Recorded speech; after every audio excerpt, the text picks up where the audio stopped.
All right, guys, welcome back to the channel. Today, we're going to go over our everyday carry. Josh carries his weapon a little bit different than I do, so we're going to discuss all that, kind of hit the highs and the lows, what we like, what we don't like, why we carry, where we carry, and hopefully it'll be very informative to you so you can make a good decision on what you like and without spending a bunch of money and buying a bunch of junk that you're not even going to use, because we've been down this road. So here we go.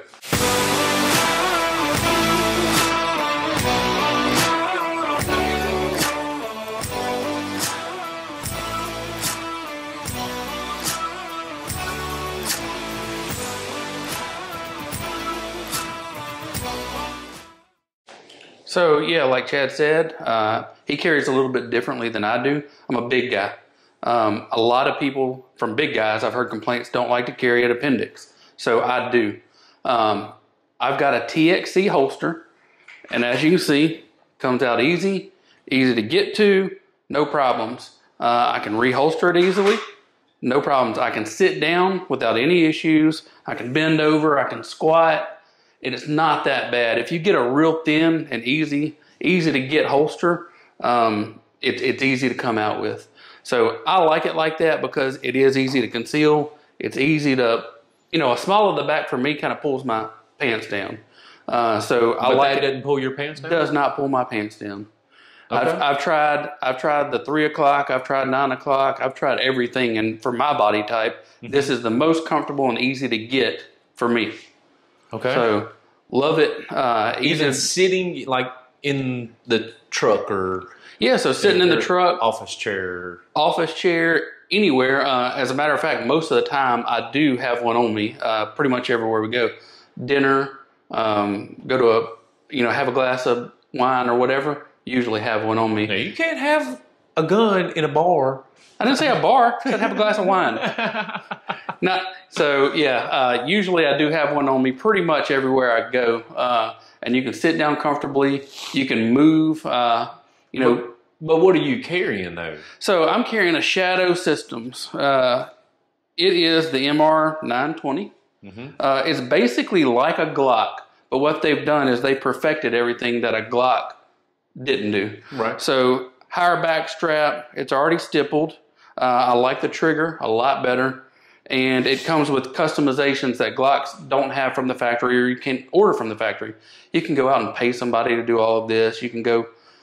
Well, it's funny you bring that up because I'm carrying, my everyday carry is a Glock 26. And I carry small of the back. So I have it back here. It's right there. That's where I like it. That's where I've experienced the most comfort. And I know I don't carry for comfort. I carry for what it's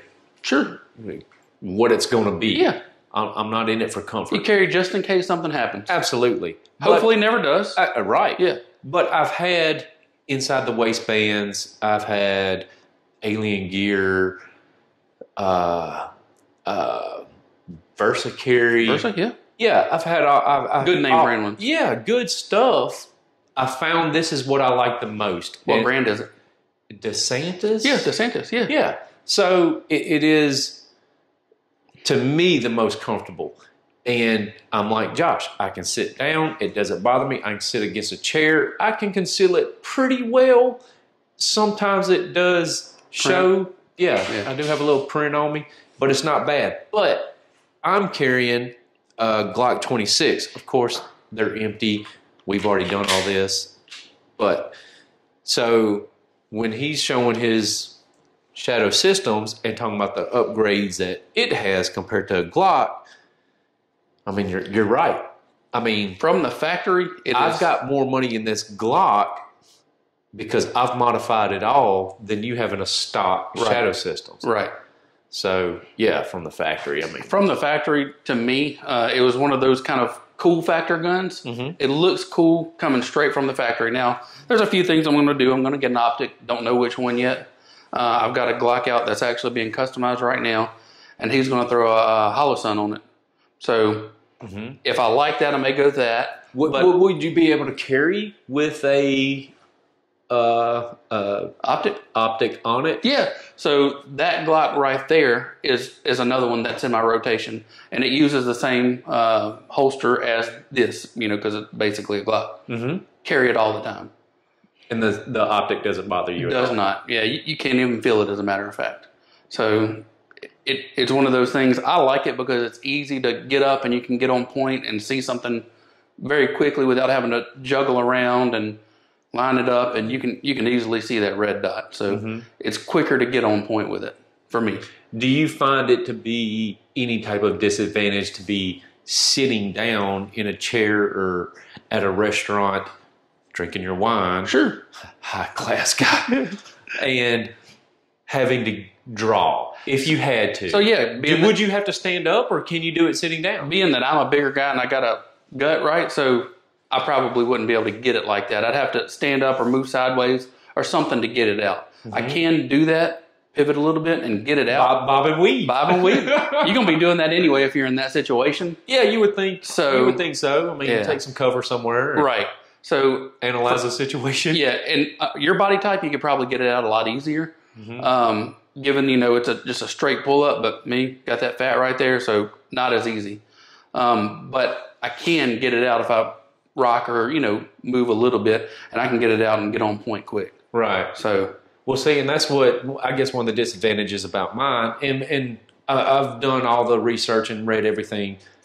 Y'all can comment if y'all want, but I know with it being at the smaller back, if I was up against a wall or close to a wall and a threat was approaching me and I went to grab it, all they had to do was shove me up against a wall, and I'm pinned, and I wouldn't be able to draw. I kind of don't position myself that way a lot of times. There's not, I mean, obviously if I'm sitting down, but, as far as being in a gas station or a public place or something where I'm going to be confined, I'm not close to a wall or anything that's going to hinder me from being able to draw, I feel like. Yeah. I'm very conscious of that as I go throughout public. So for me, it's mostly at this point comfort. And I've tried everything, so it's not like I'm dismissing that. Sure. I've been there. You tried it, yeah. Yeah. And what brand is that? It's a TXC holster. Okay. You can get them online for about $70, $80. Decent price, and I've had it for probably 2 years now. And like I said, I use it for my Glocks, and then this one, of course. So, and just holster one of those units. Yeah. So you just wake up in the morning and be like, "What's it going to be today?" It's kind of like shoes, right? Yeah. Pick which one. Yeah. This SIG with these Adidas. So yeah. I mostly carry Glocks. Every once in a while, I'll switch over to the Springfield. I like carrying that as well. But I have a different holster for that, and it's a much slimmer gun. So that one, you feel way less than you do a Glock. So the Springfield. Yeah. Okay. You feel that way less than a Glock. But no matter what happens, you still going to appendix carry. Still appendix carry, because for me, I can move with it a little bit better, and it doesn't tug my pants in the back. I don't know if maybe you got a badonkadonk and I don't. Maybe that's what it is. Maybe I just cinched my belt up a little tighter. And I've cinched it until I can't breathe. And it's still, when I hop out of a truck, the back kind of jumps down. And that's the whole point of this video is everyone's different. Every body type is different. Man, how much money have you wasted on holsters trying to fit? Hundreds. Almost probably maybe into 1,000 or so. Yeah. Easily. I mean, I have a stack of them in my closet that I don't even fool with anymore. It's that bad. I've got a drawer in our closet that you pull it out and there's nothing but holsters and random gun parts that you don't ever use. Yep. But you have to go through that process, and you can do all the research you want to try to determine. Oh, I like that. I think I'm going to carry there. Sure. And you do, but then you figure out, hey, that's not the best for me. Right. It's. I don't even want to say it's lifestyle. You're an office type guy. Right. I work more outdoors. But with that being said, I mean, that's two completely different areas to carry. And I spend a lot of time, sitting down. So you would think it would be, difficult or whatever. Exactly. And it's not bad for me. See, and I'm just the opposite. Appendix carry, when I sit down, I'm like, oh, that is just painful. It's sticking into my thigh. It's in my junk. So I move mine a little bit more towards my junk because of that reason. Because when you squat, it will dig into your thigh. So mine's, right about there. So a little. I'm not all about shooting my junk off either. Which I'm not worried about that. I mean, look, if I leave 3 inches, I still got 8 to work with.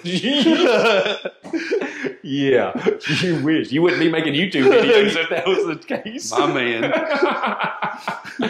So, anyways, back to it. Back on topic. You stupid. So, have you ever, because I've considered this, and I don't think we've talked about this even off camera, have you ever considered, I don't know what they call it, like a shoulder holster? I know that would require wearing like a jacket or a sports coat or some sort, but even in the winter, it may be okay, because I have considered it. Yeah. But I don't wear a lot of jackets even in the winter. Me either. But for the convenience and comfort of it and the versatility of selection of gun, I mean, and it's just right there. I mean, and it's cool as shit, I mean, you look at it as a Punisher shit now. Yeah. I mean, not really, but right.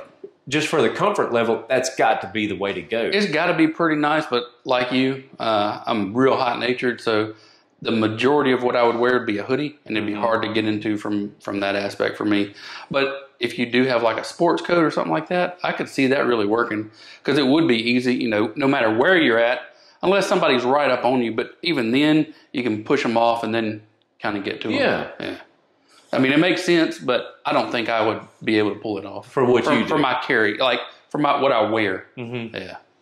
But you could definitely do it, because sometimes you wear sports coats and jackets and stuff like that. So, but then you get into, so here's my issue with it and why I carry what I carry. So with my Glock, I shoot it a lot. It's highly customized. So just to pull it out, I've got the extended magazine down there at the bottom. Of course, it's empty. We've checked all that. Empty. Extended slide release. I've got a laser guide rod. It's pretty cool, and it looks just like a normal. When you're breaking down the slide on the Glock, it looks just like it. You just push it to the side, left or right, doesn't matter. I've got the Trigicon sights, so got some trigger work done to it, but I shoot it a lot. So you're comfortable with it? I'm very comfortable with it. Don't mind it. That's kind of why I don't swap. And that being said, because I don't swap guns, I don't swap holsters either. So I've gotten to where when I go shoot, I will wear this holster. Right. And I'll practice, drawing from it. And even in the house, just like now, I'll empty the magazine and empty the chamber and everything. And I'll just sit there if I'm watching TV or whatever, and I'll just sit there and practice drawing and make sure it's in my hand right when I grab it and pull it out. Yeah, to make sure you're comfortable with it. Yeah. So for that aspect, I don't think, now that I've found a holster I'm comfortable with, I'm not going to swap around. Right. Sure, that makes sense. And go, okay, well, this week I'm going to go with a shoulder holster. You may have one or two in your rotation long term. Exactly. Would I go winter shoulder, or what is that called, a shoulder holster? It's a shoulder holster. Like the detectives wear. Right. Yeah. Got that whole thing, and got clips on one side, a gun on the other side. A man's ear. A man's ear. I don't know about all that. But yes. But I think if I did that, then I'd have to go out to the range and do the same thing. And start practicing with that. Yeah. And draw from that. I don't even know how that would go. Do you open your coat and I don't know. Yeah, I think you would, because you'd want to clear whatever you're pulling out. I would think so. But it'd be something to practice with and to know what you're getting into. But a point of this whole, not conversation, but this aspect of it is I wouldn't go that and rely on that year round. Yeah. You know what I'm saying? Yep. Because come summertime, you're not going to be able to conceal it. Or maybe you open carry and that's fine too. I'd rather not open carry. I think it puts a target on you easier to identify. I mean, you're the first one that goes out, you know? They see you. Yeah. I better get this dude first. Yeah, exactly. Yeah. But if you do that, so then you've got to train with both. You do. I mean, that's all there is to it. It's just too much, and that's why I mainly carry a Glock line, because they're similar enough, but all of them are customized. But the gun is similar enough. Even the Shadow System is very close to a Glock. It's very close to a Glock. I mean, it's basically you could break it down with your eyes closed, and someone tell you, "Here's a Glock." Yeah. Break it down for me. Field dress it, whatever you want to call it. Field dress it, like a turkey. Yeah, like oh my god, I shot a deer. Field strip it. Yeah, and you could, absolutely. and not know the difference. Probably blindfolded. Same concept. Hey, look, it's the same gun in my mind. Yep, it is, and that's why I carry predominantly that. Right, and competent with it, good with it. So love the setup. Chad loves his setup. Yeah. I love it. I think it's great for me. Again, tons of research involved, tons of money spent. Do you think everyone should have to go through that process? Maybe a little bit. Is there a way to eliminate, man, I don't think I would like that. I don't like that. I think you can definitely eliminate some of it, but there's going to be aspects like, pulls my pants down. And it may do that on other big guys. So big guys, if you want to try this, get you a TXC holster. It's about $70. Comfortable. It's real slim. Got good retention. And then, on you or your body type, maybe small of the back works. So that would probably eliminate for some people. The 9 o'clock never really, or the 3 o'clock never really worked for me. Right on the hip. Yeah. Inside outside the waist or inside? Both. I've tried both. I'm with you. I did not like that. I can do it like if I'm running around in the yard or something, and I'm doing a little outside work and maybe a snake or something, just carry one. I can do it like that, but it always gets hung on something, and always you can always see it. And you walk funny. You walk like those people who got a big old pouch with a cell phone, back in the day. That's right. Yeah. Yeah, and I'm with you. It does print a whole lot for me. And even when I did that with an inside the waistband, for some reason right there on my hip, like a big old bulge. It was a big bulge, and I found myself, compensating. I've got to buy bigger pants. Yep. Oh, well, next time I buy a pair of pants, I better get bigger. Well, then there's more money wasted and spent, and then I found out I still don't like it. Right. So I'm with you. Even outside, once it was outside the waist, too much. Oh, it printed ridiculous. Yeah. I could kind of do okay inside and hide it pretty well. Yep. But it was just uncomfortable to me. I didn't like it. It rubbed on my hip bone. When I sat down, it just kind of dug into my side, right there, my ribs. So I got away from that. Yeah. That's one that's in the closet. And I've got lesson learned. Yeah, a bunch of them. Bunch of them like that. Well, guys, I think that's it. If you liked it, drop us a like and subscribe, and maybe some comments on what you like and what you don't like.